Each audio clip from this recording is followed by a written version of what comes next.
I chose Google censorship for my ethics presentation.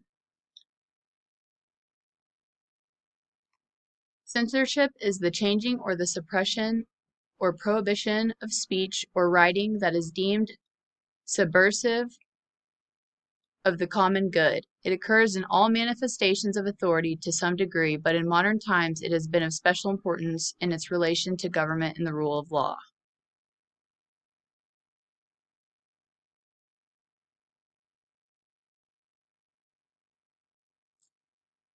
So Google has a lot of censorship power. They're pretty much in control of everything that we do and see in advertisements, and they can take content away from websites. They're able to put blocks on searches and blacklist companies that can put them out of business. I like this quote. It says, in essence, the big four tech companies, Google, Apple, Facebook, and Amazon, enjoy a monopoly in the areas of the cloud and mobile apps. This control provides significant influence in ensuring organizations follow certain ethical standards. But ultimately, should they be the arbiters of discourse in the modern world? To me, it's pretty much like they're the bullies and they're just able to control all the content. And I just don't think that that's a great idea at all.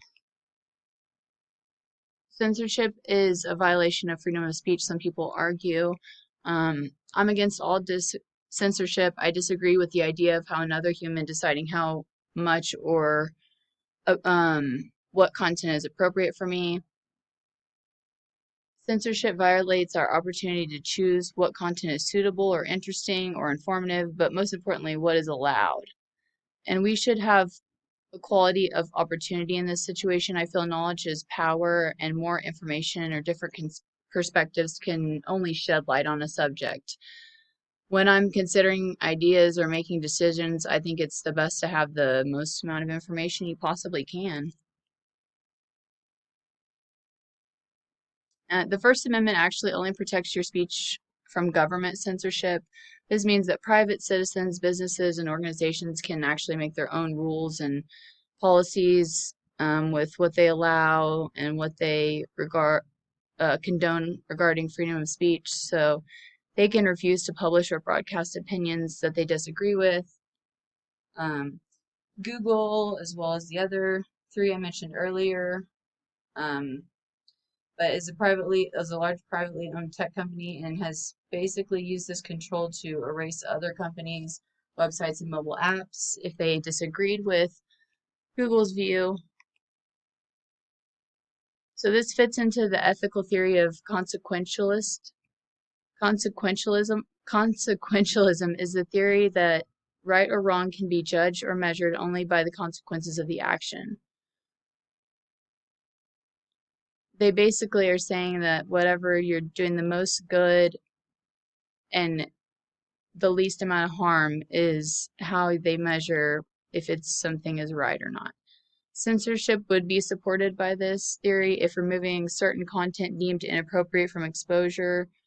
They could argue that they're helping the public by avoiding pain and that they might be doing this for the greater good. Like normally a lie is considered wrong, but if the lie is being told would save a person's life, then it is the right thing to do according to consensualism.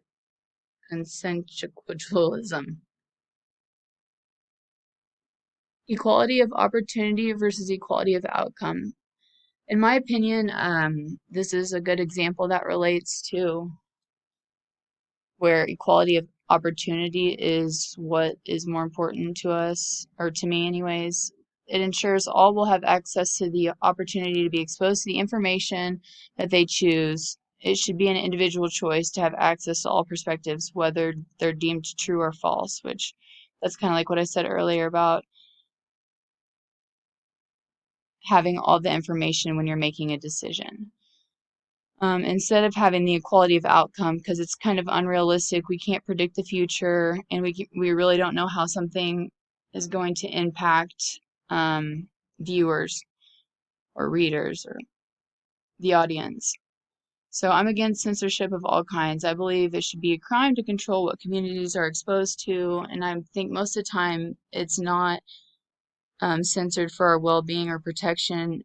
It's actually concealing information, which leads to confusion and uninformed decision making. I thought this was really interesting. I'm not going to read them both, but the second one, a good deal of protected speech is arguably unfairly insulting or degrading or demeaning to some identifiable group or other, but excepting the cases of literal slander and libel in which specific individuals are identified, people have no right not to be insulted or characterized in degrading terms. The cure for such bad speech, as often pointed out, is good speech, not prohibition. Thank you.